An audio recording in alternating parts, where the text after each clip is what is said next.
महाराज की जय हो।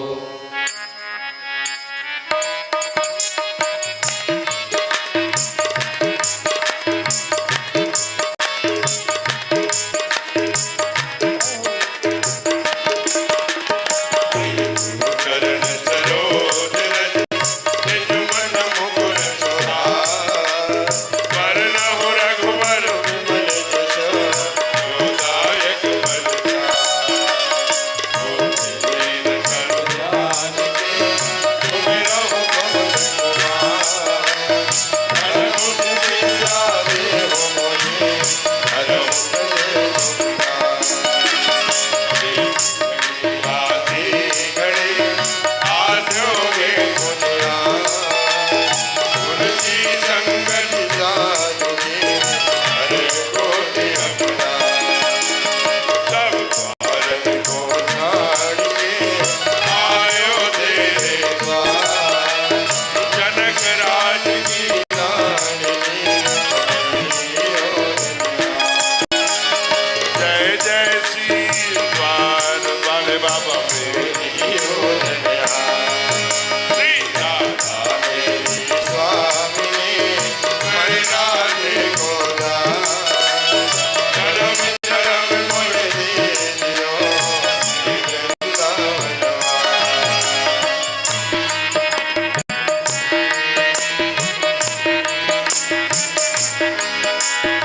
राधे राधे गोविंद गोविंद राधे राधे।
जय हो।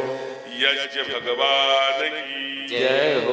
बाबा काशी विश्वनाथ सरकार की जय हो। नमः पार्वती पतये हर हर हर महादेव। आइए बड़े सुंदर स्थल और काल योग व्यक्ति और भावना पुरुषार्थ ये 5 अनुष्ठान के लक्षण बताए गए और ये पांचों हमें यहाँ उपस्थित दिखाई दे रहे हैं। अनौपचारिक उद्बोधन के क्रम में सर्वप्रथम बहुत ही सुमधुर सुंदर वाणी में मंच का संचालन कर रहे परम आदरणीय संचालक महोदय श्रीमान गणेश जी व्यासपीठ उनको प्रणाम करती है, उनका अभिनंदन करती है, स्वागत।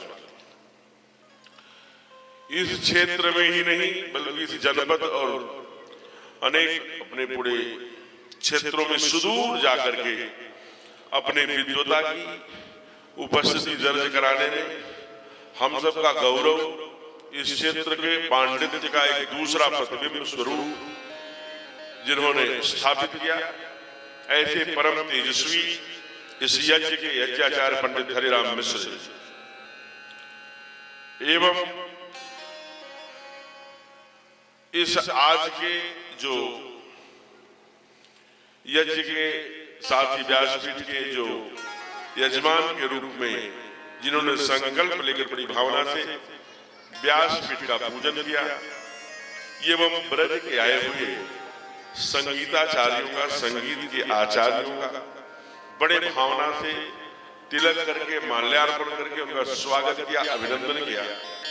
ऐसे सभी के लिए व्यासपीठ मंगल कामना प्रेषित करते हुए उनके सर्वांगीण बाल गोपाल स्वजन इष्ट मित्रों को सबके लिए शुभेच्छा प्रकट करते हैं।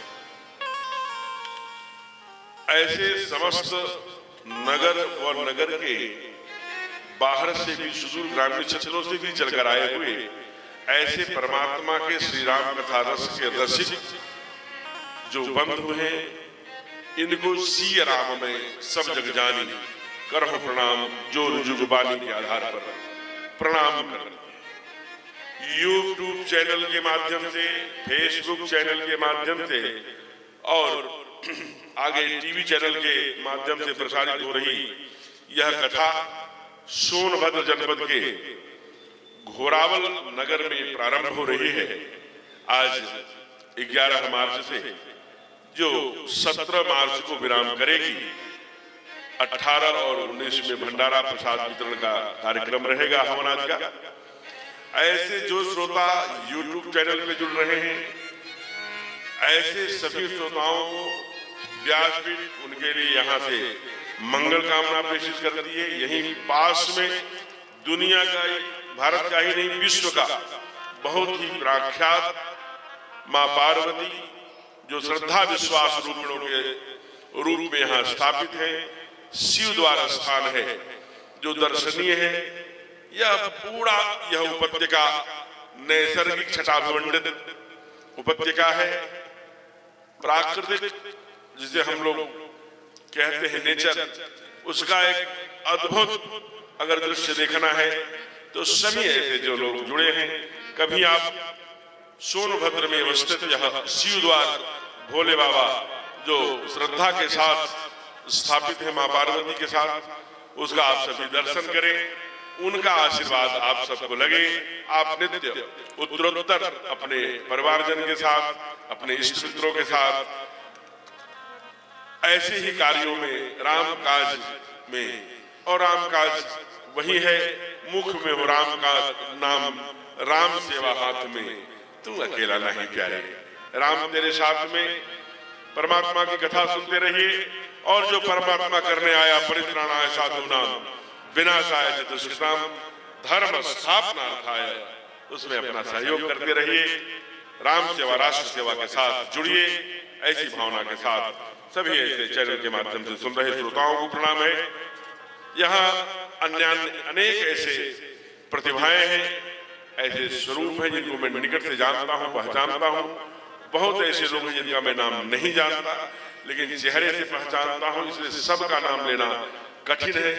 लेकिन जैसे आदरणीय अशोक चौबे जी हैं, अपने विकास जी हैं, प्रचारक जी हैं, मिर्जापुर से आए अन्य कार्यकर्ता हैं, भदोही से आए श्रीमान लक्ष्मी जी हैं, इस मंडल के अध्यक्ष श्रीमान सुनील चौबे जी हैं।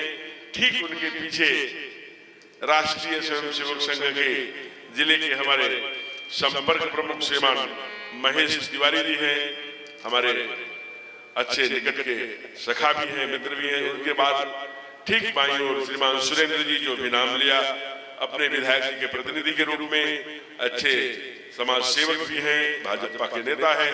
यहाँ पर आज मुख्य यजमान के नाते बड़ी अच्छी अपनी भूमिका करी। और इनके ऐसे सभी बुजुर्ग जन जो जिनका मैं नाम नहीं जानता, मैंने पहले ही कहा उनके मैं सिया राम में सब जग जानी करो प्रणाम, जो जुबानी का हर पर प्रणाम किया। आइए बिना किसी भूमिका के आज प्रथम दिन कथा में प्रवेश करते हैं। अनेक बार ऐसे लोग बैठे हैं जो अपने जीवन में अनेक बार परमात्मा की कथा श्रवण करी होगी, अनेक कथावाचकों ने आके कथा सुनाई होगी। ऐसे विद्वत समाज के लोग यहाँ रहते हैं आपके निकट में, जो बड़े मैंने पहले ही कहा कि पांडित्य का दूसरा प्रतिबिंब। तो ऐसे समाज में यह बड़ा ज्ञानियों का नगर है। आसपास बड़े आचार्य उच्च कोटि के रहते हैं और भोले बाबा स्वयं विश्वास के श्रद्धा विश्वास के रूप में यहाँ विराजमान है। इसलिए यहाँ कथा कोई मैं बहुत ज्ञानी आया हूँ, आपके सर पे कोई या जादू की छड़ी लेकर आया हूँ, आपके सर पर मैं छड़ी स्पर्श करा दूंगा और अपने वक्ता अपने प्रखर भाषण से कोई राम कथा सुनाकर जाऊंगा, आपको भक्ति के मार्ग पे चला पाऊंगा। आप सीधे भटके हुए हैं, आपको मार्ग पकड़ा दूंगा, ज्ञानी बना दूंगा। भक्तिहीन है, आपको भक्तिमान बना दूंगा। ऐसी न कल्पना लेकर हम आए हैं, न ऐसी आपको कल्पना लेकर यहाँ आने की हमने विचार किया। इसलिए मैं कैसा आया हूँ, हमारी कल्पना मात्र यह है कि जैसे गर्मियों में हैंडपंप जब सूख जाते हैं तो घर का छोटा भाई चाहे बड़ी माँ चाहे छोटी चाची 2 लोटा पानी ला करके उस हैंडपंप में डालती है तो उसकी कनेक्टिविटी पुनः स्थापित हो जाती है और उसमें पानी आने लगता है। वैसे ही हम गृहस्थ जीवन में हैं, इसलिए अनेक प्रकार के संबंधों से जुड़े। संबंध अपने तरफ खींचता है और कई बार संबंध अगर समझदार व्यक्ति न हो तो नैतिक मूल्यों से भी गिरा देता है। संबंध के लिए हम गिरते हैं, अंत में आंसू बहाते हैं, लेकिन तब समय बीत चुका रहता है। प्रारब्ध और पुण्याई अपने साथ जाएगी, उसमें कोई शेयर नहीं होगा। ऐसे अनेक मनुष्यों ने, अनेक शास्त्रों ने, अनेक महापुरुषों ने अपने सत्कर्मों से स्थापित किया। इसलिए हम यहाँ आए हैं। एक लोटा ये जो सत्संग है, मोह सकल व्याधि कर मूला। हम जो संबंधों में जैसे हमसे जिनकी कथा सुनने आए हैं, इन्होंने अपने गुरु से पूछा, हे गुरुदेव, इनके गुरु का क्या नाम था? वशिष्ठ। क्या नाम था? वशिष्ठ। तो अपने कुल गुरु से पूछा, हे गुरुदेव, घर में माँ है, पिता है, पत्नी है, रिश्तेदारी है, निमंत्रण है, गाड़ी घोड़ा और तमाम जिम्मेवारियां हैं, समाज की जिम्मेवारी है, ये सब निर्वहन करते हुए परमात्मा की भक्ति कैसे की जा सकती है? तो उनके गुरु ने उनको कहा, हे राम, तुम स्वयं ब्रह्म हो, मैं जानता हूं, लेकिन तुम अपने लिए नहीं दुनिया के कल्याण के लिए पूछ रहे हो, इसलिए बता रहा हूं। तो महर्षि वशिष्ठ जी की लिखी हुई एक पुस्तक है, योग वशिष्ठ, जिसमें उन्होंने लिखा, हे राघव, अंतर योगी बहिर्संगाः लोके विचर राघव। अंदर से अपनी यात्रा ध्यान में रखना, अंदर से अपनी साधना उपासना ध्यान में रखना। बहिर्संगाः, बाहर से संसारी बने रहना। भाव ध्यान में आ रहा है? हम मॉर्निंग वॉक कर रहे हैं, दुकान पर कर रहे हैं, हम और काम कर रहे हैं, स्नान कर रहे हैं, प्रातः दिनचर्या कर रहे हैं, उस समय अपना चिंतन स्मरण चलता है, राम राम राम राम, कृष्ण कृष्ण कृष्ण कृष्ण, नमः शिवाय, जो हम भगवान, जो हमारे इष्ट हैं उनका चिंतन चलता रहे। फिर कहा बहिर्संगा, बाहर से एक आदर्श पति, एक आदर्श पत्नी, एक आदर्श पुत्र, एक आदर्श बहन, एक आदर्श बेटा, एक आदर्श भाई बनते हुए एक आदर्श माता का पुत्र, भारत माता का पुत्र, वह भी माता पृथ्वी पुत्रो हम पृथ्व्या सर्वांगीण के लिए आदर्श स्थापित करते हुए जीवन का क्रमशः निर्वहन करना ही मानव शास्त्र के आधार पर जीवन जीना है। क्योंकि गुरु नानक ने भी इसी बात का समर्थन किया। दुनिया में दो ही प्रकार के लोग हैं, एक मनमुखी, एक गुरुमुखी। मनमुखी माने अपने मन से जीवन जीने वाले लोग, गुरुमुखी माने शास्त्र के आधार पर जीवन जीने वाले लोग। कितने बजे उठना, कितने बजे सोना, किसको प्रणाम करना, किसको नहीं करना, कैसे हंसना, कैसे मुस्कुराना, इसकी हमारे यहाँ एक आचार्य विभाग है, हमारे यहाँ शास्त्र वर्णन करता है। और एक बार फिर कह रहा हूं, शास्त्र को तो माननी पड़ेगी। शास्त्री झूठा हो सकता है लेकिन शास्त्र झूठा नहीं हुआ करता। तो जब शास्त्र नहीं झूठा होता तो शास्त्र का अवलंबन लेकर के ही जीवन को जीना पड़ेगा। तो शास्त्र कहता है हमारे यहाँ कि यह कथा, ये मत समझना कि कोई ये कथा सुनने से, दुनिया में जितने भी लोग, आप एक ध्यान रख करके ध्यान रखना कि कथा क्यों सुनना भाई, ये इतना टेंट लगा होगा लाखों रुपए का, इतनी सारी तमाम ये यज्ञ के लिए, हवन के लिए, ये बिछाई, ये लाइट, ये सारी लाखों लाखों की व्यवस्था, किसी भूखे को हम भोजन करा देते तो वो धर्म है, ये कथा कराना धर्म है। हॉस्पिटल बनवा देते वो धर्म है, 4 मरीज ठीक होते, ये कथा कराना धर्म है। धर्म किसे कहते हैं?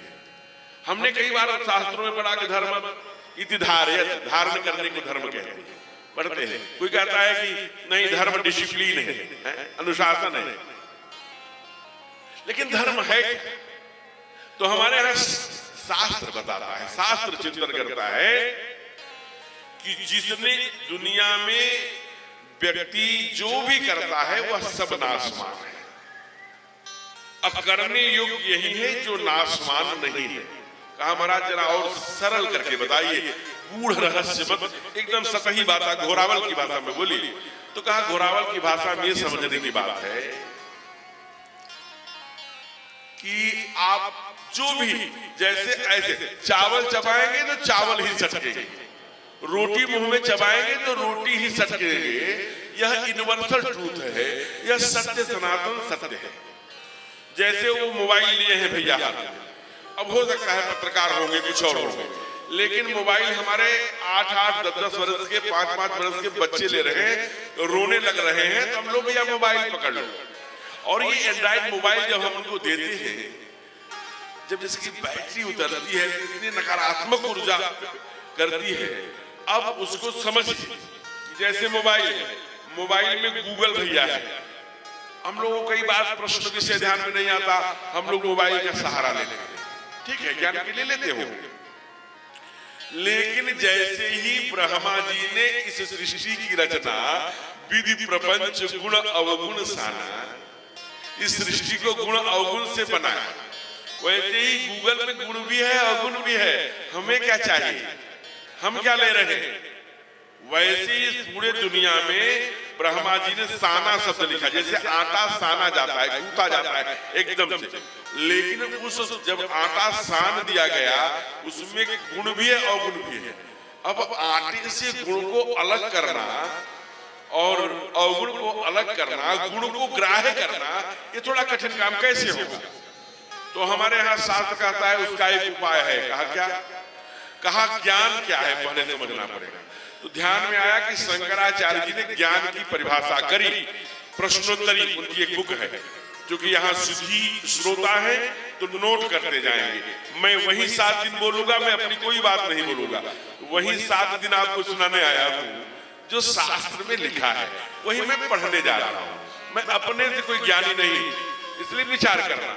शंकराचार्य जी ने कहा दोषः विवर्जितः इति ज्ञानम, जो आपको दोषों से मुक्त करता जाए वही ज्ञान है। हम जानते तो हैं कि ऐसा करने से फेफड़ा खराब होगा, लेकिन करते हैं तो हम ज्ञानी नहीं हैं। जानकारी हो सकती है, ज्ञान कब हुआ? जब उसका हमने त्याग कर, दोषः विवर्जितः इति, जो दोषों से मुक्त करता जाए तब हम ज्ञान की ओर बढ़ते। तो ज्ञान देता कौन है? तो कहा महाराज ज्ञान की अधिष्ठात्री देवी कौन है? सरस्वती है।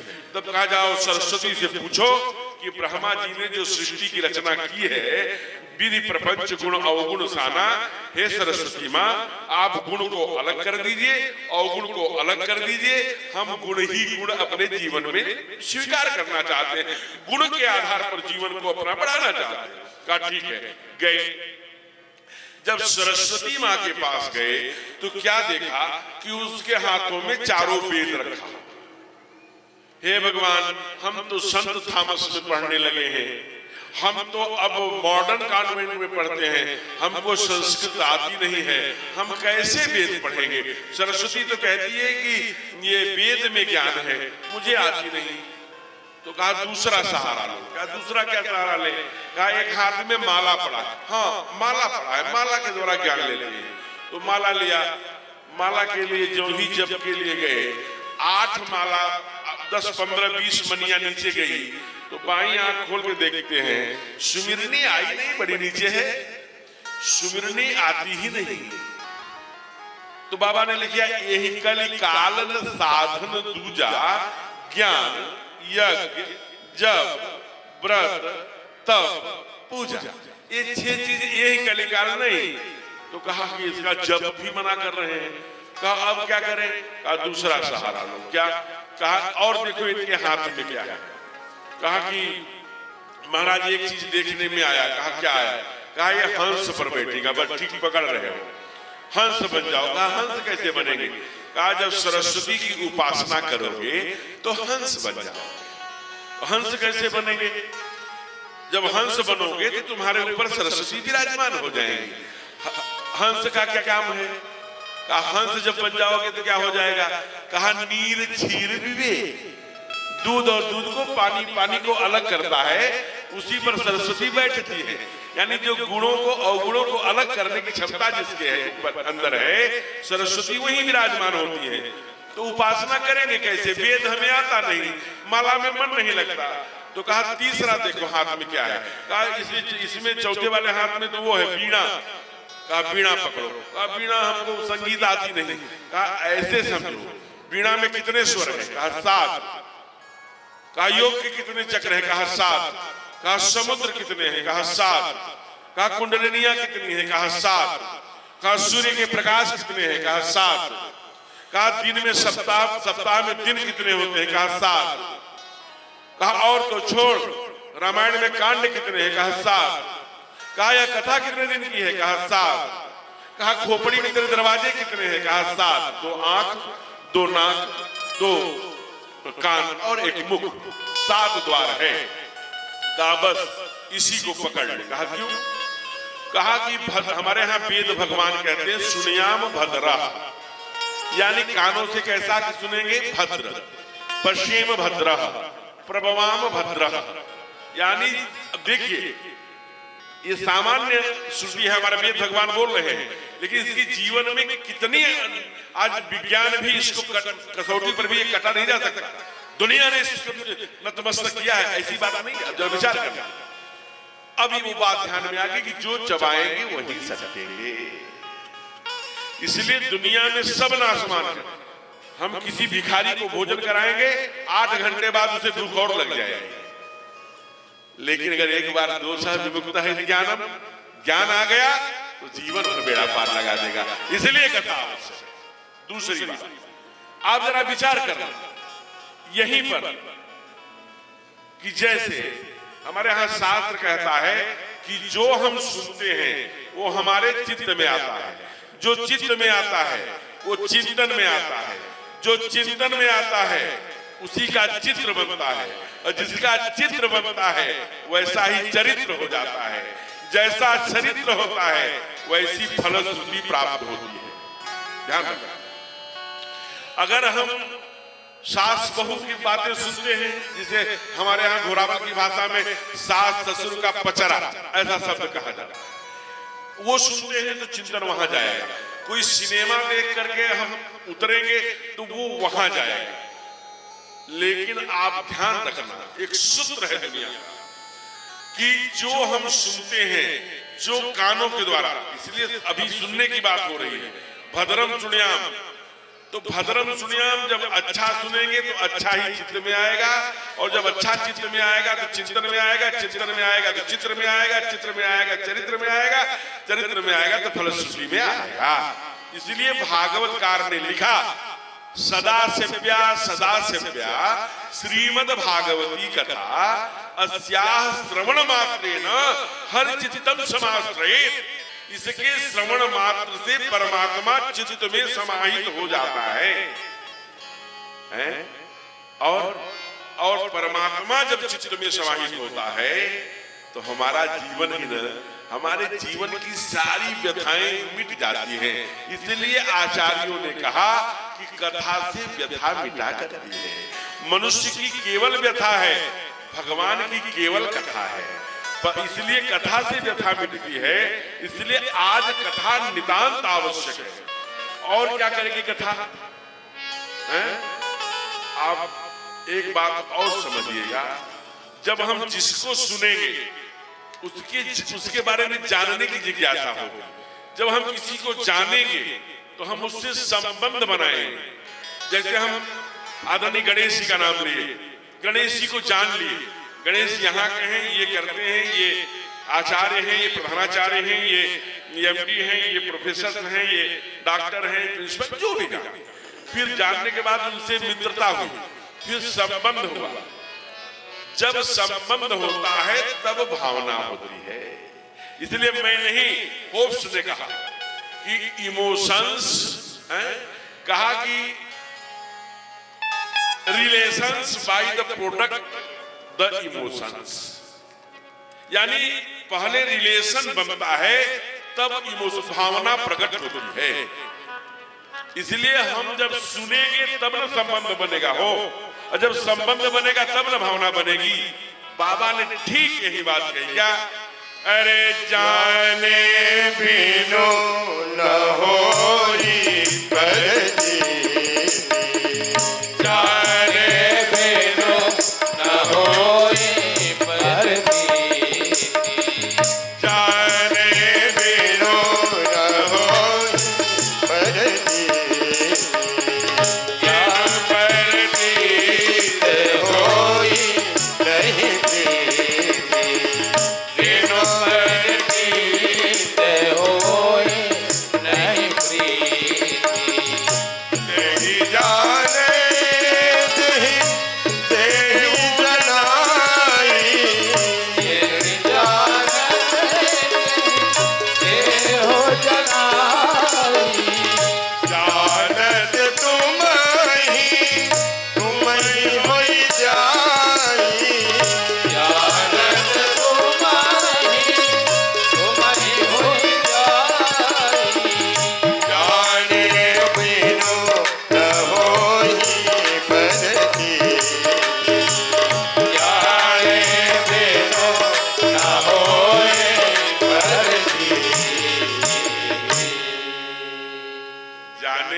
संबंध बढ़ेगा, तब भावना, तब प्रीत बढ़ेगी, तब न।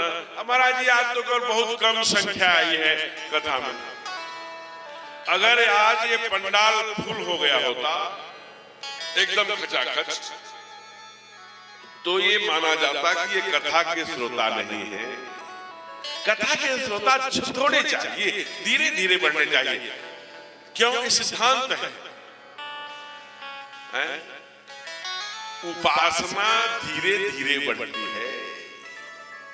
वासना का पहला दिन मीठा होता है, वासना का प्रारंभ मीठा होता है, वासना का अंत कड़वा होता है।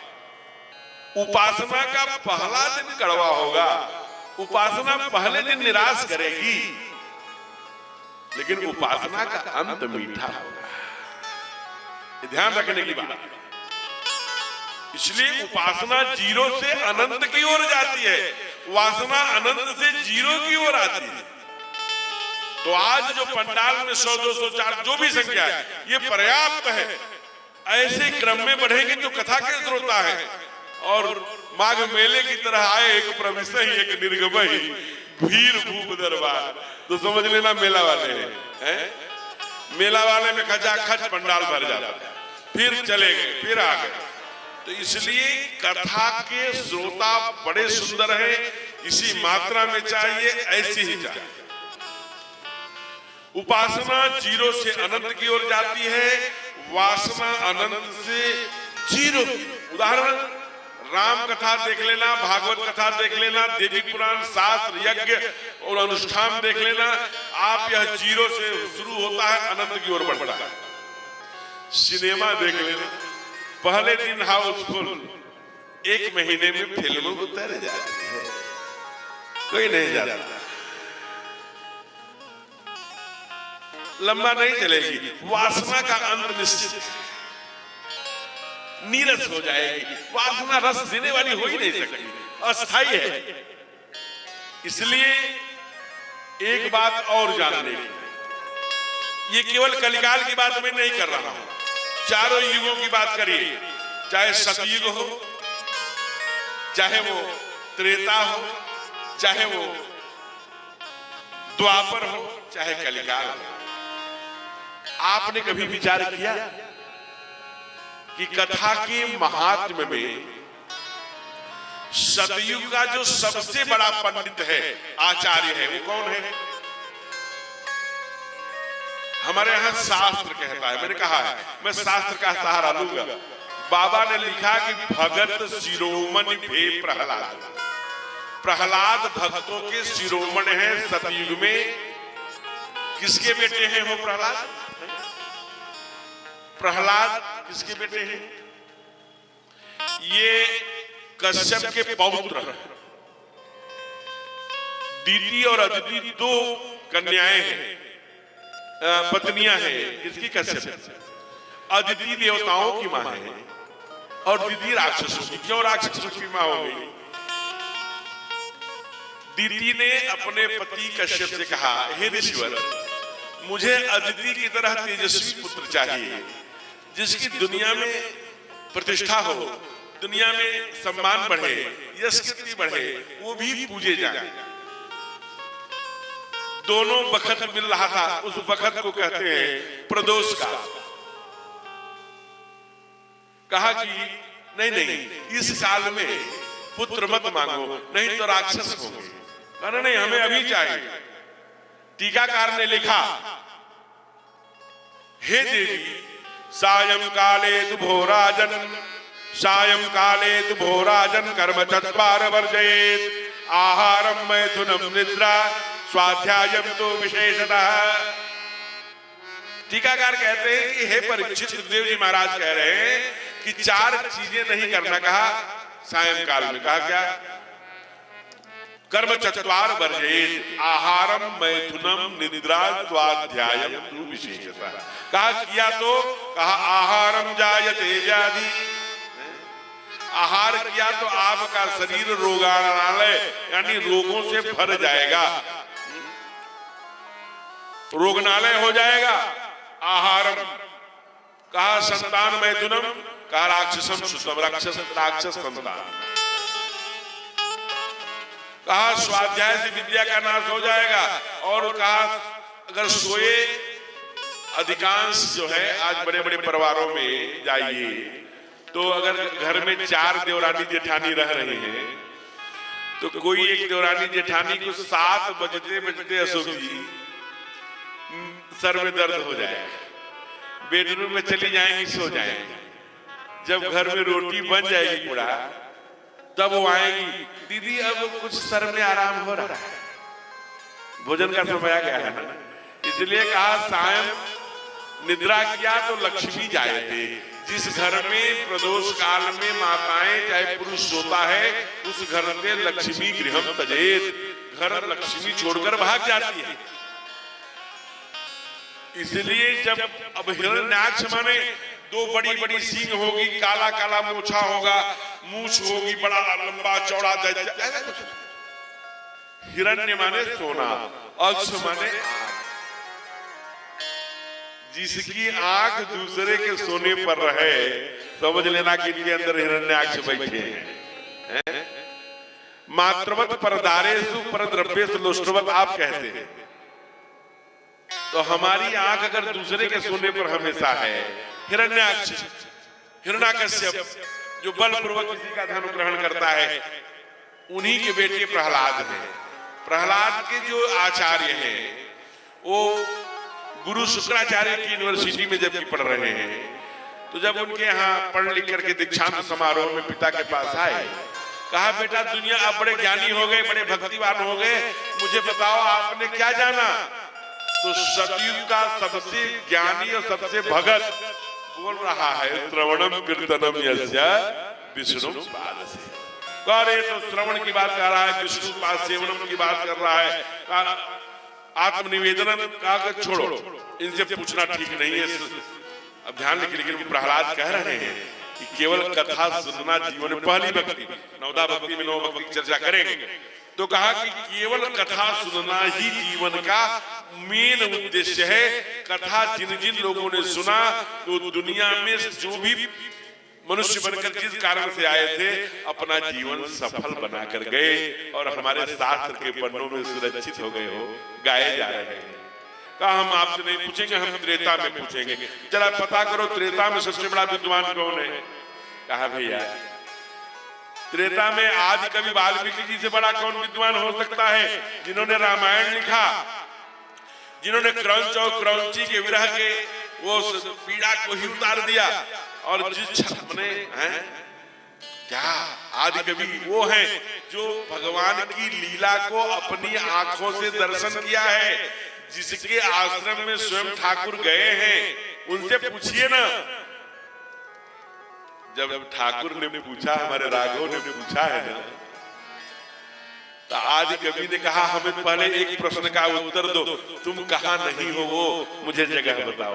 तो नीचे यहाँ करने लगे, कहा वो सब बातें छोड़िए, असली बात नहीं, हमको 14 वर्ष का वनवास मिला है, 14 वर्ष हमें वहां रखिए। कहा कहाँ? कहा मुनि उद्वेग न पावे कोई, जहाँ मैं रहूं कोई साधु संत मुझसे कष्ट न पावे, कोई पीड़ा न पहुंचे, ऐसा कोई स्थान बताइए। कहा तुम जहां नहीं हो वो स्थान बताओ। तो वाल्मीकि ने 14 स्थान बताए, 5 कर्मेंद्रियां, 5 ज्ञानेंद्रियां, 4 मन चित्त बुद्धि अहंकार। तो पहला स्थान कहाँ बताए हो? जो लोग इस सोफा पर बैठे हैं ना, इन कुर्सियों पर, कहा कि इनके हृदय में आप रहिए, यही इनका हृदय ही सबसे निर्मल है, यही आप विराजिए। जो इस बिछाई पर बैठे हैं, जो माताएं बैठी हैं, कहा क्यों? कहा जीने के श्रवण समुद्र समाना, जीने के श्रवण समुद्र समाना, जीने के श्रवण समुद्र समाना।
समुद्र के समान हैं। थोड़ा भैया बढ़ा करके और बेस ठीक करके, आप भी, मैंने उनको आदरणीय संजय जी को भेजा है सुनने के लिए, आप भी चलो सुन लीजिए। समान सुंदर आप में ठीक है। चलिए, कहा जिनकी श्रवण समुद्र के समान है, तुम्हारी कथा सुनते हुए नहीं अघाते, जैसे समुद्र में जितनी नदियां जाती हैं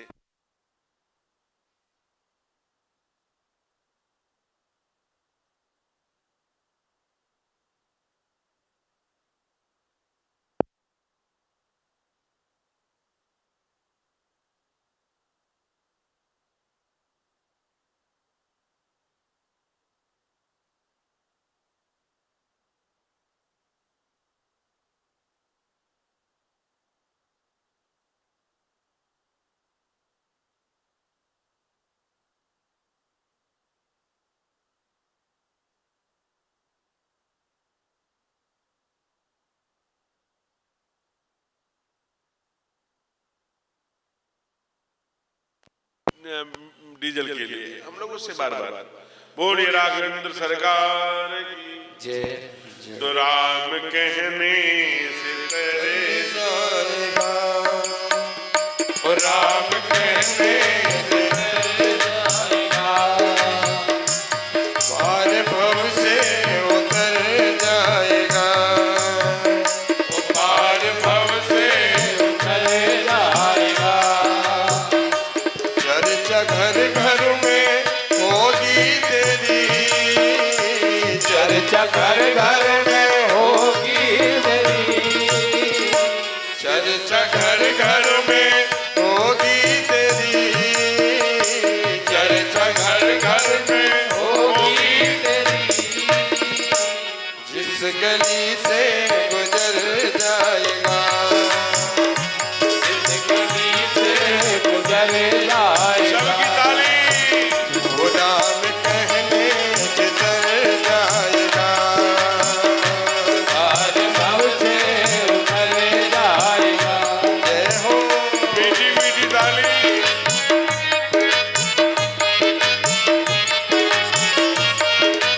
हे हरि।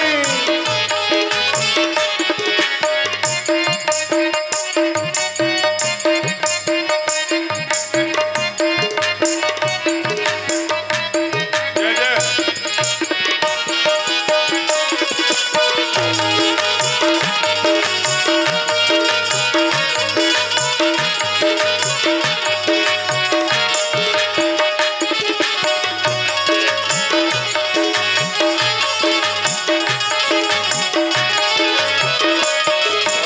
मुश्किल से नर तन मिला, बड़ी मुश्किल से नर तन मिला, बड़ी मुश्किल से नर तन मिला, बड़ी मुश्किल जाएगा, क्या पता फिर किधर जाएगा। इसका भी अंदाजा लगाना है। बड़ी मुश्किल से नर तन मिला, क्या पता फिर किधर जाएगा। मेरे लिए भी है, केवल आपके लिए नहीं है। इसलिए कुल मिलाकर वाल्मीकि से पूछा, द्वापर में सुखदेव जी से पूछा। सुखदेव जी ने तो इतनी स्पष्ट वार्ता करी, जब परीक्षित जी ने कहा, जाकर जरा सोचिएगा क्या कहा होगा। हे गुरुदेव, भाग पड़े। किसने श्राप दिया था? समीक ऋषि के पुत्र श्रृंग ऋषि। जब मरा हुआ सांप गले में डाला तो कहा, हे राजन, आपने मर्यादा लंघन है, मर्यादा का उल्लंघन किया है। इसलिए करौंची नदी के में स्नान कर रहे थे ऋषि, वहीं जनेऊ अंगूठे में फंसाया, करौंची नदी का जल लिया। कहा, हे राजन, तक्षके सप्तमे हनि, तक्षक 7वें दिन आपको काटेगा। कांप गए। राजा थे, अंतिम राजा। जरा विचार करना, द्वापर के आज के ठीक 5,500 वर्ष पहले, अभी गीता जयंती मना के बड़े हैं, सारी दुनिया के लोग भागे होंगे सुस्ताल में, जो अब 70 किलोमीटर और उत्तराखंड में सहारनपुर। हरिद्वार से। अब जरा सोच, सारे लोग भागे होंगे, सारी ऋषि मंडल होंगे वहां पर 16 वर्षीय द्वैपायनो विरह का तदवाच भाव। द्वैपायन नंदन सुखदेव जी जब आए होंगे तो सुखदेव जी से रोकर कहा मेरे पास टाइम नहीं है, हमें एक ब्राह्मण जी ने ना, एक साधु जी ने ना, एक संत जी ने ना 7 ही दिन में सांप काटेगा, तक्षक में मर जाऊंगा ऐसा श्राप दे दिया है। अब हमारे लिए करणीय क्या है वो बताइए। धन्य है, हम लोगों के पास कितना दिन है पता नहीं है। प्रसन्न हो गए सुखदेव जी, कहा तू बड़ा भाग्यशाली है परीक्षित। कहा क्यों? कहा पगले मरते तो सब 7 ही दिन में है, रविवार से लेकर शनिवार तक। तुझे ये पक्का पता हो गया कि आने वाले 7 दिन में ही तेरी मृत्यु, इसलिए सारा काम और छोड़ दे, अब जो सबसे महत्वपूर्ण काम है वो कर। अच्छा, सबसे महत्वपूर्ण कार्य क्या है गुरुजी? सबसे महत्वपूर्ण क्या कार्य है? श्रीमद् भागवत के 2 स्कंद के प्रथम अध्याय की 5वीं श्लोक, श्रीमद् भागवत के 2 स्कंद के प्रथम अध्याय की 5वीं श्लोक में बोल पड़े सुखदेव उवाच श्रोत्रव्यम कर्तव्यम च स्मृतव्यम तदैव च। कहा श्रोतव्यम, सब काम छोड़, 7 ही दिन बचा है, इसलिए श्रोतव्यम केवल सुन और उन्हीं का चिंतन कर। श्रोतव्यम स्मृतव्यम का चिंतन भी उसी, स्मरण भी उन्हीं का कर और उन्हीं का कीर्तन भी गा, तभी तेरा 7 दिन ठीक से होगा। और जो 7 जन्म में न कर पाया वो 7 दिनों में करेगा। तक्षक आएगा और काटेगा और चला भी जाएगा, तुम्हें उसका भान नहीं होगा। बैठ, 7 दिन बिना भोजन जलपान अल्पाहार स्नान प्रातः विधि किए, संपूर्ण केवल रो रो करके आंसू बहाकर परीक्षित भगवान की कथा सुनते रहे। माने 7 दिन बचा है तो केवल कथा। हम क्या करेंगे कि जितना बकाया है पहले उसका वसूल करो, वही निकालो, 7 ही दिन बचा है। कहीं ऐसा ना हो कि वो बाद में कहने कि हम लिए ही नहीं है, तो पोतों और बेटों को दे के जाए। इतना नहीं करते हम क्या करते हैं, हम तो उस वहां के रहने वाले हैं जहां अभी कह रहे थे ना, हम एक वाक्य बोलने जा रहे हैं, हम कहीं व्यक्ति विशेष के लिए नहीं, हम यहीं तक नहीं सीमित हैं। हम इतने मूल्य गिराते हैं अपनी संतान के लिए कि गाजीपुर तक नकल कराने जाते हैं। कहाँ गए थे? महाराज जी मार्च अप्रैल में कथा में। क्यों, कहाँ रहेंगे? कहा हमारे बेटे की परीक्षा है ना, तो क्या होगा, गाजीपुर जाना है नकल कराने। क्या बना रहे हो? चूचू का मुरब्बा बना रहे हो? बेटा यहाँ साइकिल से भेजो, जमीन पर गड़े, धूल में रगड़े, आनंद नहीं। तो जब तुम गाजीपुर नकल कराने तो जा रहे हो, जब डिपार्चर हो जाओ तो फिर कौन नकल कराएगा? और आप उसको ऐसा चूचू का मुरब्बा बना के जा रहे हैं कि अपने पैरों पर खड़ा भी नहीं हो पाए। इसलिए हाय पिता शोक करके वही लल्लू बना घूमेगा, इसलिए उसको करने दो।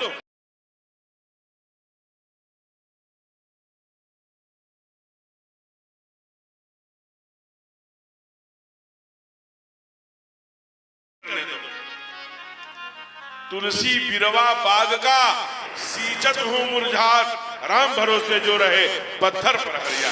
उसको अपनी साधना का बल चाहिए और अपनी साधना का बल ही काम देता है। अंत में सारे ऋषि संतों ने कहा हम किसी से नहीं पूछेंगे, भगवान से पूछेंगे। कहा भगवान सबको नहीं बताते, भगवान ज्ञानियों को नहीं बताते। तब किसको बताएंगे? कहा अनपढ़ को। कहा अनपढ़ खोजो, तो अनपढ़ आंध्रा में मिली। कहा जो आज हैप्पी सरोवर है वो पहले पंपा सरोवर था। कभी आप जाइए ऋषिमुख से, ऋषिमुख जो पर्वत है उसके पहले वहीं नीचे से कलकल निनाद करती हुई आंध्रा में एक नदी है जिसका नाम है सबरी नदी। सबरी नाम की एक माँ है। जब उसकी कथा का प्रसंग आएगा तो हम लोग चर्चा करेंगे। उसने भगवान से पूछा, अच्छा आप बताइए, मनुष्य रूप धारण करके पृथ्वी पर नर के रूप में या नारी के रूप में जो जीव आया है, उसके लिए करणीय कार्य क्या है? देखिए, जब सब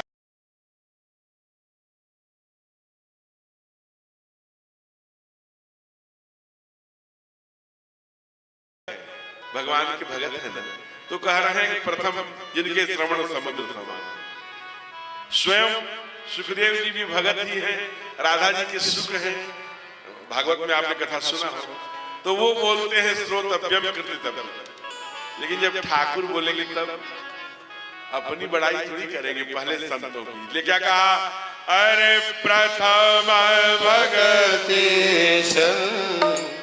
तन कर संगा, प्रथम भगति तन कर संगा, प्रथम भगति तन कर संगा, प्रथम भगति कर तन कर संगा, दोसर रति मम कथा प्रसंगा, दोसर रति मम कथा प्रसंगा, प्रथम भगति तन कर संगा, प्रथम भगति तन कर संगा, दूसर रति मम कथा प्रसंगा, दूसर रति मम कथा प्रसंगा, प्रथम भगति तन कर संगा, प्रथम भगति तन कर संगा। अच्छा ये क्यों कहा होगा? प्रथम भगति संतन कर संगा। प्रथम भक्ति अगर में पास हो गए तो दूसरी भक्ति अनायास आ ही जाए।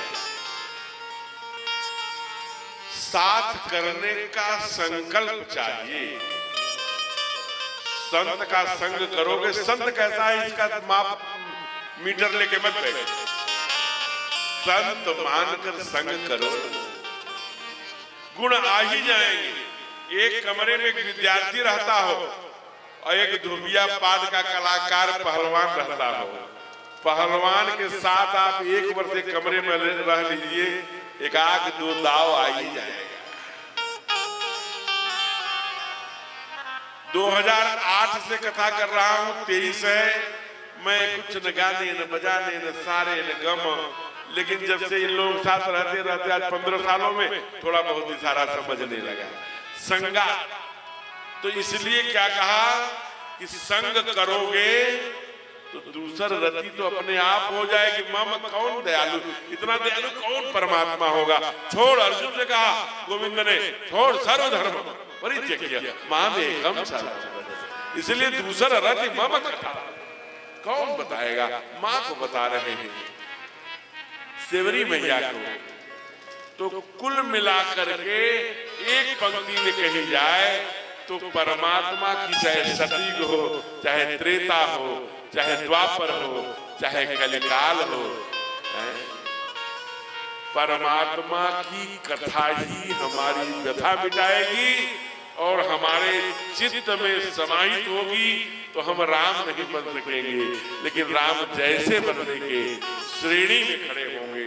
और जो काम करने के लिए आए हैं, क्या करने आए हैं हो, आप समझ लीजिएगा। पूरे दुनिया, पूरे संसार में जितने भी हाथी, घोड़ा, कुत्ता, छिपकली, कुतिया, शुकर, इसमें केवल हम ही हैं। इन 84 लाख योनियों में जिनकी रीढ़ की हड्डी सीधी है, जो सर उठा के चलते हैं, जो परमात्मा के दरवाजे को सीधे खटखटा करके अपने पुत्र को, अपने पति को, अपने गुरु के पुत्र को वापस लाने का सामर्थ्य है, ले आए हैं। इसलिए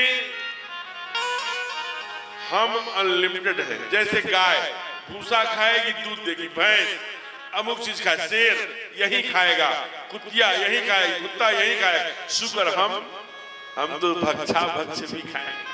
हम अनलिमिटेड हैं, हम सब खाएंगे, सब सोचेंगे, सब करेंगे। इसलिए सब नहीं करना है हमको। अब दो नाव के नाविक नहीं बनना है। हम तो अपने गुरुदेव भगवान के आश्रम में देखे हैं अपनी आंखों से। वृंदावन में 2005 में मैं गया, 4 में, जरा सोचना। और वहां जब से मैं गया, वहां मैंने देखा गुरुदेव को आश्रम में। सरिता प्रकाशन की टीम दिल्ली वाली है, इस अनिश्वरवाद, ईश्वर है नहीं है। तो हमारे गुरु जी से पूछा, एक जो सरिता प्रकाशन वाले हैं जो अनिश्वरवाद की दुहाई देते हैं, अच्छा बताइए गुरुदेव भगवान है कि नहीं? गुरु जी ने कहा नहीं, भगवान नहीं है। अरे आप तो इतनी राम कथा भागवत कथा के माध्यम से दुनिया में भक्ति का प्रचार कर रहे हैं, देश में राममय देश कर दिए सारे कथावाचक, और आप कह रहे हैं कथा भगवान नहीं है। कहा नहीं, वो मैं जिसका गाता हूं वो तो भगवान है, जिसके बारे में तू पूछ रहा है वो नहीं। तो मुस्कुरा के उठ के चल रही। दुनिया में कहते थे भगवान नहीं है, भगवान नहीं है। एक दिन बाद की बात, 2 दिन बाद की बात है, गुरुजी प्रातः काल उठे, हम भी टहलने के लिए 4:30 बजे। तो एक पत्थर की पटिया पर बैठ के माला लेकर के वही सरिता प्रकाशन वाले ओम नमः भगवते वासुदेवाय नमः का जाप कर रहे हैं। ये क्या कर रहे हो? तुम तो कहते हो भगवान है ही नहीं। कहा गुरुदेव मैं इसलिए कर रहा हूं कि करोड़ों करोड़ों लोग जिसको भज रहे हैं, कहीं वो हुआ तो मेरा क्या होगा, इसलिए वो कोर्स निपटा। ने अभी तक तुम एक नाव के नाविक नहीं हुए, उम्र हो गई, जाने की तैयारी हो गई। भाई ये जो मिला है कितना समझते हैं, इस मोटापे पर कितना समझते हैं? आज की इस उर्वरक, इस खाद, इस तमाम जो अन्न है विषाक्त, जल भी विषाक्त, पानी भी। यही वो देश है जहां माने 40 रुपया लीटर दूध और 40 रुपया लीटर पानी बिकता है। यानी पानी भी कुपित, अग्नि भी कुपित, वायु भी कुपित, जल भी कुपित, आकाश भी, पृथ्वी भी, पंचों महातत्व कुपित हो गए। ऐसे में जीवन कितना मानते हैं? आज जो जनरेशन है, अधिकतम मैं कहता हूं 70 ईयर, 70 वर्ष। कब जागेंगे? 60 हो गया, 10 वर्ष है। हमारे लिए अलग से कोई आयु नहीं आएगी। हमें लगता है कि मैं विशेष हूं, ऐसा है नहीं। खट से कब खटक जाएगा। परसों होली खेल के गए यशवीर जी, टीवी चैनल में आपने देखा होगा, इतने बड़े पत्रकार थे और फिल्म अभिनेता थे, अभी 60 से ही थे। क्या तेजस्वी जीवन था, रोज योग व्यायाम करते थे, हॉकी खेलते थे, और इतने बड़े, परसों की बात है, होली खेले गए, खट प्लान किए रहे होंगे, कुछ पैसे सिरहाने पे रखे रहे होंगे, कुछ इधर रखे रहे होंगे। चले कब तैयारी करेंगे? इसलिए सीधे कहा कि मेरी सर्वधर्म परित्यज्य मामेकम शरणम व्रज, मेरे शरणागति में आ और मम गुण गावत सुनत पुलक शरीर। दोनों के लिए, आपके लिए क्या कहा? डंडा ठोकर बाबा कह रहे हैं, जो श्रपे मनर सुनहि नर नारी, आपके लिए भी गावही। जो कथा को सुनता है क्या होता है उसका महाराज? ये शास्त्र कह रहा है, सुख संपत्ति नाना विधि पाव। जो कथा को सुनता है, साथ साथ गाता है, वो सुख संपत्ति पाता है। सुख संपत्ति चाहिए कि नहीं चाहिए? इसलिए आइए, हे परमात्मा, यह प्रदोष काल है, यज्ञ भगवान की स्थापना हो चुकी है। वैदिक आचार्यों के द्वारा प्रातः काल जब वेद मंत्र गूंजता होगा, तो बाबा ने कहा, वेद पढ़ई जीव बट समुदायी, दादुर धुनि चहु दिशा सुहाई। हैं जैसे बरसात जैसे मेढक बोलता है, वैसे वेद पढ़ई जीव बट समुदायी। हैं जब रुद्री पढ़ी जाती होगी, जब जो भी अपने यहाँ का पाठ होगा मूल ग्रंथ का, आनंद बरस रहा होगा, उसे सुनिए।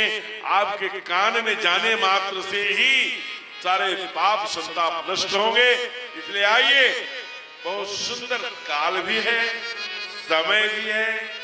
आइए भगवान से कहें, हे प्रभु आप ध्यान में बात आई है, इसलिए सीधे हमारी बात नहीं, हम अपना हस्ताक्षर करेंगे, ये अपना करेंगे, आप अपनी बात प्रार्थना करिए। क्या?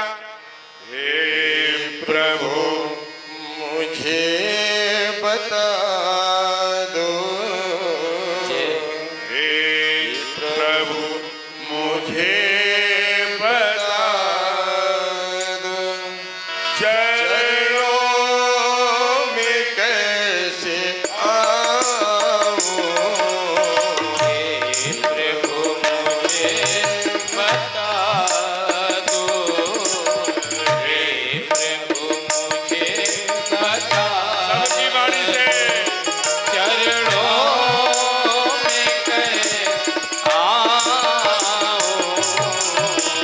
माया के बंधनों से, माया के बंधनों से अब मुक्ति कैसे पाऊं, हे प्रभु मुझे बता दो, हे प्रभु मुझे बता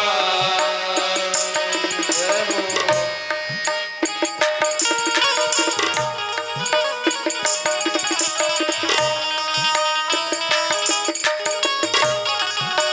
मीठी मीठी ताली पीछे तक। जय जय।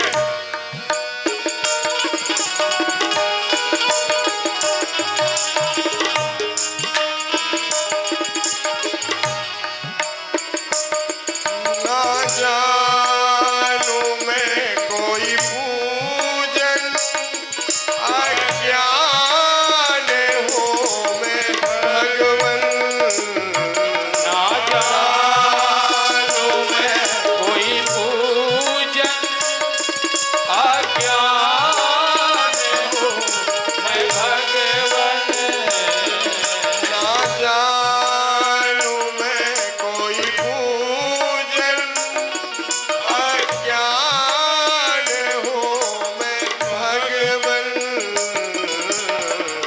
करना कृपा दयालु, करना कृपा दयालु,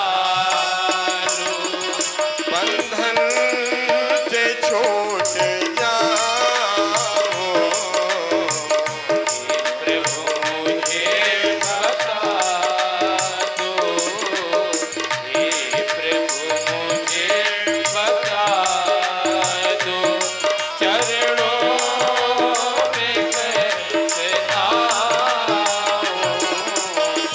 माया के बंधनों से, माया के बंधनों से अब मुक्ति कैसे पाऊं, हे प्रभु मुझे बता। हे हरि, सभी मीठी मीठी ताली बजा के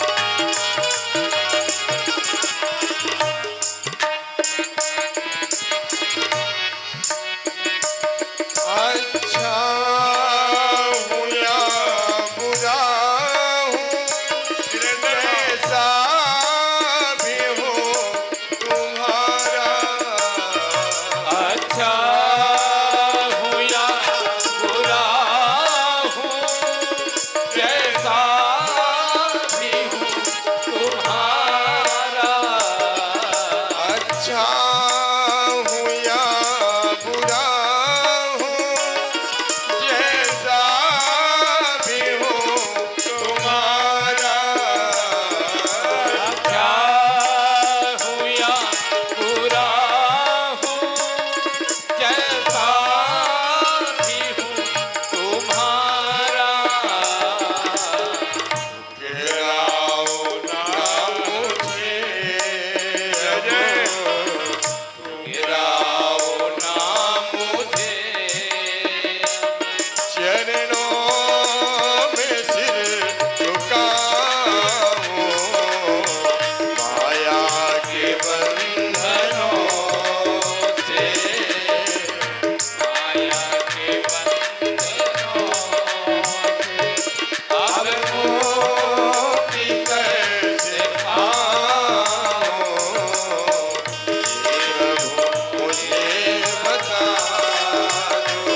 भक्तवत्सल भगवान की जय हो।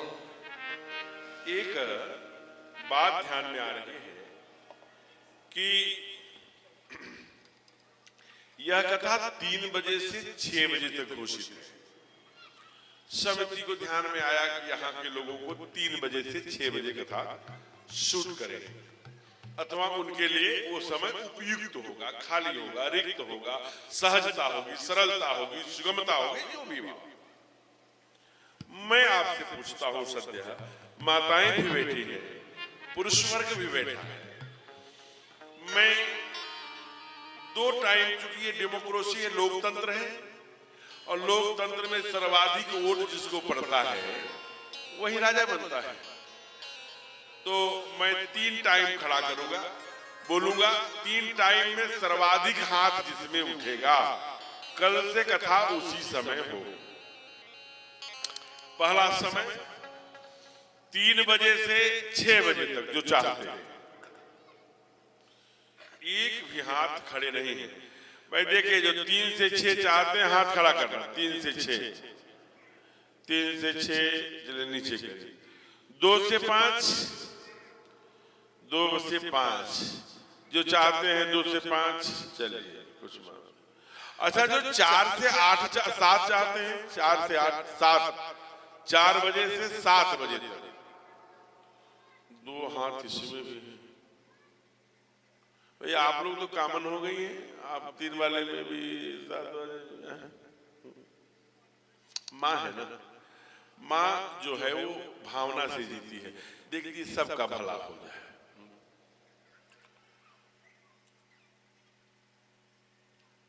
एक बार और कर लेते हैं, 3 बजे से 6 बजे वाले में, 3 से 6 बजे वाले में, और इसमें तो सबका हाथ उठ गया। चलिए ठीक, नीचे करिए, जोरदार आपको तालियों से अभिनंदन। यानी समिति ने जो समय दिया है वो आपसे पूछ के दिया होगा, समझ के दिया होगा। कथा या 3 बजे से 6 बजे ही होगी। आज पहला दिन होने के कारण से थोड़ी चर्चा हुई, माताओं की विशेष कृपा रही। आप माताएं, मैंने कहा नहीं, भावना से जीती हैं। आपने कभी विचार किया कि माताएं भावना से क्यों जीती हैं? जब सबने मना कर दिया तो सृष्टि की रचना किसने की? हम आज ही हमारे कौन है? मनु। हम लोग इतनी बात तो जानते हैं। मनु किधर से आए? ब्रह्मा जी के दाहिने से। शत्रुपा किधर आई? बाएं से। कहां से आई शत्रुपा? बाएं से। इसलिए सीता समारोपित वाम भागम, ये वाम भागी भी है, वामांगी भी कही जाती है। इसीलिए भावना से जीती है। दिल किधर होता है? बाईं ओर। हार्ट अटैक किधर होता है? बाईं ओर। बीपी किधर नापी जाती है? बाईं ओर। ये मां है ना। पुरुष किधर है? दाहिना। ब्रेन किधर है? दाहिने। मैगडला किधर है? दाहिने। ब्रेन हेमरेज किधर होता है? दाहिनी तरफ। बुद्धि से जीता है। कथा में जाएंगे, 4 घंटे बैठेंगे, क्या मिलेगा, नहीं मिलेगा, मिलना है कि नहीं, ओ ये तमाम मैथमेटिक्स लगाए, लेकिन मां भावना। अब ये कहे महाराज जी आप ये बात तो कह दिए शास्त्र के आधार पर, हमें प्रयोग करके दिखाई। अगर प्रयोग करके देखना हो तो घोरावल से मिर्जापुर के लिए बस भी चलती है, जीप भी चलती है। अगर आपने कभी ध्यान दिया होगा तो एक तरफ 2 सीट रहती है, एक तरफ 3 सीट रहती है बस। 3 वाले में 2 में पुरुष बैठे हो, तीसरा पुरुष आ जाए। ये दोनों ऐसे बैठेंगे कोहनी करके कि तीसरे वाले को 4 अंगुल सीट बा मुश्किल मिले। बायां वाला भी करेगा, दाहिना वाला भी करेगा। बेचारा जैसे बहुत बड़ा अपराधी हो, तीसरा देर से आने के कारण थोड़ा सा रख करके बैठेगा। पूरे यहां से लेके मिर्जापुर तक बात नहीं करेगा, बात नहीं करेगा। अहंकार, बुद्धि, ज्ञान, बुद्धि का है ना अहंकार, इसके पीछे अहंकार खड़ा होता है। माँ यहीं बैठेगी बस में, और ये तीनों सीटों पर 3 महिलाएं बैठी हो, चौथी माँ आ जाए, तीनों सिमट जाएंगी, चौथी को बैठा लेंगे और तुरंत पूछेगी वो क्या करते हैं, कितने बच्चे हैं, आपके ससुर क्या करते हैं, पति जी क्या करते हैं, पूरी हाल चाल यहाँ से पूरा बायोडाटा, उनकी पूरी परिवार का वृत्त ले लेंगी जाते जाते मिल जाते। अगर 40 एवं लगभग नियर अबाउट 40 के आसपास अगर माँ की उम्र है 40, 42, 38, तो एक प्रश्न बड़ा धीरे से पूछती है, क्यों दीदी? तो दीदी और नजदीक आती है कान लेके, बोलो अभी सास है? हाँ अभी है, अभी पीछा नहीं छूटा। नहीं आप लोग नहीं कहती होंगी, उधर पश्चिम की बात बता रहे हैं। ये तो घोरावल है, यहाँ की बहुएं 4-5 बजते बजते क्या सील बट्टा पे सरसों पे वो उबटन जो पुरानी प्रथा थी ले करके सास को छुड़ाती होंगी, उनका लाल रंग भरती होंगी, 2 चोटी बनाती होंगी, फिर अपने बच्चों से कहती होंगी जाओ बच्चों दादी के पास बैठकर रामायण और महाभारत की कथाएं सुनो। इसलिए दादी कथा सुनाती थी क्योंकि वो कथा सुनती थी। मेरे मित्रों, ये कई जन्मों के पुण्याई के फलस्वरूप ये संयोग आया है और इसलिए इसे वंचित मत रहिए। परमात्मा की कहें सुनहि अनुमोदन करहि। बाबा ने कहा कि जो कहता है सुनता है वो तो फलीभूत होता ही है। जो बाजार में घूमते हुए चक्की चौराहे पर यह कहता है कि जो काम हो रहा है वो अच्छा हो रहा है, वह भी परम भागवत कहलाता है और परमात्मा की भक्ति प्राप्त करता है और कथा का भी मानव फल उसे प्राप्त हो जाता। कहीं सुनहि अनुमोदन, समर्थन करने वाले। इसलिए यह परमात्मा की कथा आज से प्रारंभ हो गई है। कल ठीक कौन, आप जरा सोचिए, विचार करिए। दुनिया के ज्ञानियों ने यही काशी में जब बाबा ने इस ग्रंथ की रचना की श्री रामचरितमानस, विद्वान अनेक काशी के विद्वानों ने विरोध किया। बाबा ने कहा मैंने लिखा है नहीं, ये तो भगवान शिव का लिखा हुआ है, बोला हुआ है, उन्होंने सुनाया है, मैंने उसे लिपिबद्ध किया है। और जो अपने गुरु से कथा तो सुनी सूकर है, तब अतिरहा बालपन, बड़ा छोटा था मैं, समझ ही नहीं, अचेतन अवस्था थी, तो मैं कैसे समझता। फिर भगवान हनुमान जी की कृपा से, भगवान शिव की अनुकंपा से कहा ये सब नहीं चलेगा। ग्रंथों को रखा गया। ठीक 11:30 बजे, 11:15 पर यही बाबा विश्वनाथ जो कॉरिडोर दर्शन करने जा रहे हैं, सारे ग्रंथ रखे गए। 3:30 बजे जब भस्म आरती होती है, तो जब बाबा का मंदिर खुला ना, स्वयं भोलेनाथ ने हस्ताक्षर किया था, सत्यम शिवम सुंदरम। और क्या है? दुनिया ने स्वीकार किया। आप कहीं चले जाइए, इधर इंडोनेशियाई देशों में मैं कथा करने गया, श्रीलंका, मॉरिशस, गुयाना, उधर इन छोटे छोटे द्वीपों में, सिंगापुर करके इंडोनेशिया, मलेशिया, जावा, सुमात्रा, वियतनाम, बिंतांतेश्वर, एकदम अगस्त ऋषि के द्वारा एकदम कोने में एक टापू में बिंतांतेश्वर महादेव वहां स्थापित है। बिंतांत द्वीप का नाम है। वहां के बच्चे ने कहा मंगल भवने मंगलहारी, और हरे राम राम राम हरे हरे, और ओम भूर्भुवः। ये 3 दुनिया जानती है, चर्चित है, ये दुनिया में सबसे गाया जाने वाला ग्रंथ। और सारे विद्वानों ने जब देखा सत्यम शिवम सुंदरम, तो बाबा ने कहा मैंने पहले कहा था ना कि मेरा लिखा हुआ नहीं है, अब फिर किसका लिखा हुआ है? तब कहा क्या? अरे रचि महेश निज मानस दाता, रचि महेश निज मानस दाता, पाई जो समझ सिवासन खाता, पाई जो समझ सिवासन खाता।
श्रद्धा विश्वास रूपिणों के रूप में यहाँ विराजमान है। आपकी इसी बाईं तरफ आप हैं और दुनिया में, पूरे विश्व में इनसे विवाद दुनिया देख रही है। क्या कर रहे हैं आप?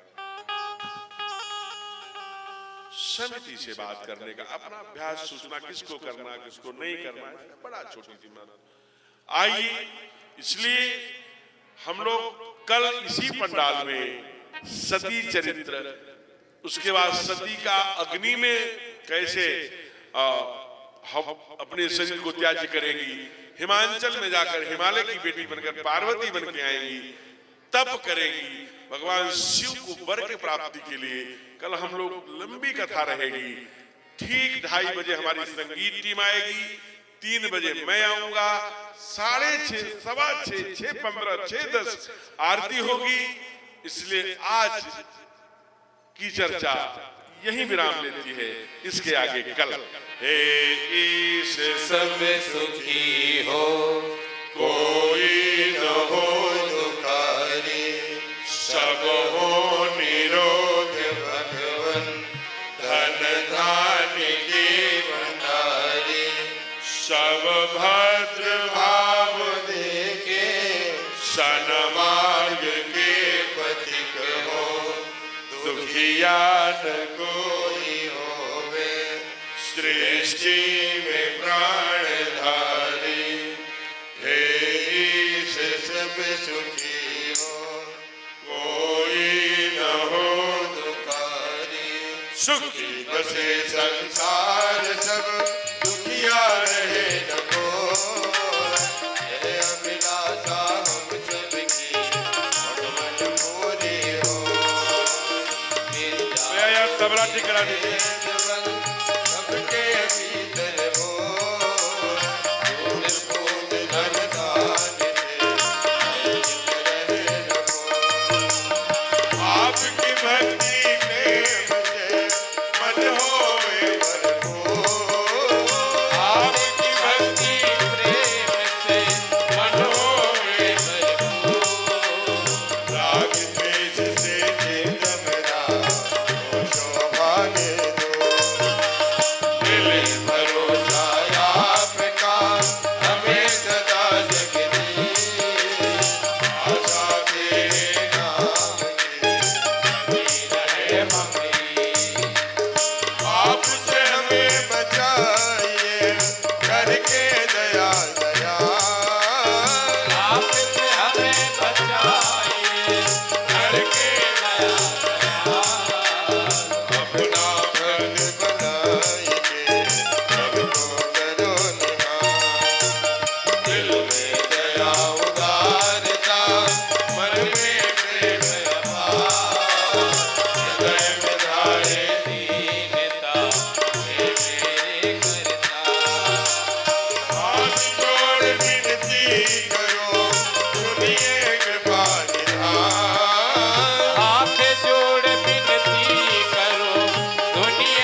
हरसि देहु श्रीरंग पद सरो